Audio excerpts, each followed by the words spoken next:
The late 60s and early 70s were watershed moments in the history of music, animation, and filmmaking, pushing boundaries that for years had been staid and unimaginative.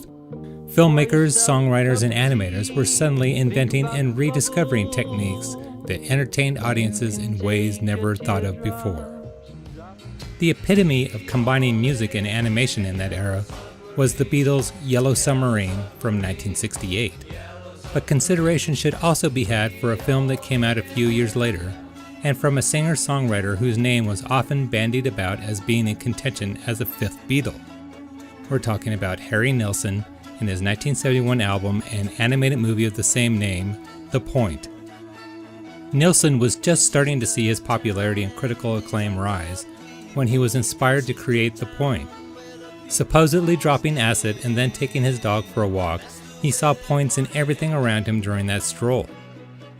The story he came up with, about a pointless boy in a town of points, became a series of songs and narration by Nilsson. Bridging the spaces from one song to the next, he depicted the various characters in the story.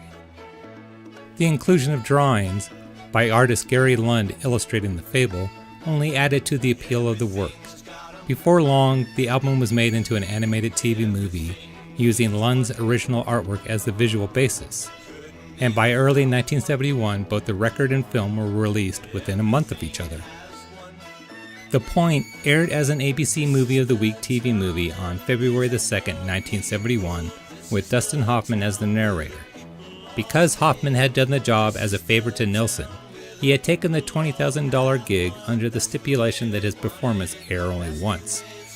This resulted in numerous other versions thereafter, using voice actors as varied as Alan Bartzman, Alan Thicke, and most notably, Ringo Starr. This is a story a man could actually read to his... As on the album, the TV movie told the tale of Oblio, the only person in the pointed village without a point. To disguise this fact, he wore a pointed hat sewn by his mother, who, along with his father, supported Oblio in his pointlessness. Mike Lookinland, better known as Bobby Brady, voiced both Oblio and the boy. Yeah, Dad, it was a good story, really. Unlike the narration on the album, the TV movie is told through the perspective of a father telling the tale to his son, rather than the story being related directly to the listener, although there's a hint of this in Lund's drawings for the record. Oblio is also aided by his faithful dog Arrow. Together they take on the son of the meanest person in town, the Count, in a game of triangle toss, to prove that Oblio can do whatever a pointed person can. It's this Arrow that Nilsson refers to in his top 40 hit, Me and My Arrow. Reaching number 34, it was the first single penned and performed by him to reach that high up until then. His previous hit, Everybody's Talking for Midnight Cowboy, was written by Fred Neil, while Nilsson's composition One was covered by Three Dog Night and reached the top 10. With Arrow's help, he and Oblio defeat the Count's son in triangle toss. His son's loss only angers the Count more, who then convinces everyone that Oblio should be exiled from the pointed village, since the law states that everyone in town must have a point. Banished to the pointless forest, Oblio and Arrow soon come to realize that the forest and its inhabitants are both pointed and pointless, both literally and figuratively. His main guide is the Pointed Man, voiced by Paul Frees, and who provides many of the other voices, including Oblio's dad, you can never tell when you might need it. The King, Just sort of stick around. and the Leaf Man. I don't ever want to see you or that clown. Freeze's various performances point out the biggest problem with the TV movie. While the animation pushes the envelope in style and execution, many of the voice actors phone it in with renditions not all that different from Saturday morning cartoon fare. The main exception, other than Hoffman, Starr, and Lookinland, is Bill Martin's Rockman.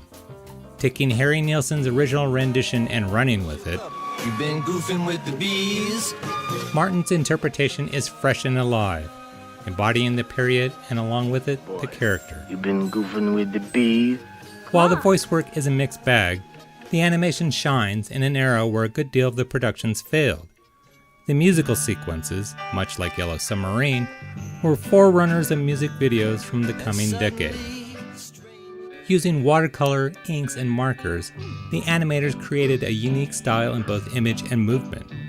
The final result achieving a fluidity that must have taken much longer than what was the standard at the time.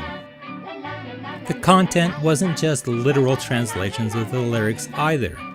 Combining stream of consciousness with realistic representation, sequences had an almost dreamlike quality, mirroring Oblio's own perspective. The production crew even threw in some satire, as is evident with the depictions of Mickey and Minnie Duck, or taken another way, Donald and Daisy Mouse. So what is the point of the point? On the surface, it's a tale of overcoming intolerance and bigotry. But underneath, there are many layers that could be said to have no point at all, or every point important to a good life. Strewn throughout the movie are commentaries on consumerism, crowd mentality, delusion, the nature of reality, open-mindedness, and ambiguity. It could even be said that the power of abstract thinking is the biggest secondary theme in the production. The conversations with all of the characters Oblio meets in his journey point to that. Like all good fables, our hero triumphs in the end, overcoming the obstacles laying before him, defeating an evil opponent, and reuniting with his loved ones. So the real point of the point could be said to have told a good story. Well, that does it for this episode. If you're interested in owning or renting the movie, or buying the music, follow our links in the description to iTunes or Amazon. Making your purchases through our navigation helps to support AlterPast and is greatly appreciated. You can now also show your support for AlterPast by becoming a patron through our Patreon account. Follow the links in the description to find out more. Be sure to subscribe to AlterPast and never miss an episode of The Past You Never Knew. Also, give this video a like to show us that you think we're on the right track. Read a more in-depth account of the story in the original blog post at alterpast.wordpress.com. Thanks for watching. This is Will Carlson, and I'll see you in the AlterPast.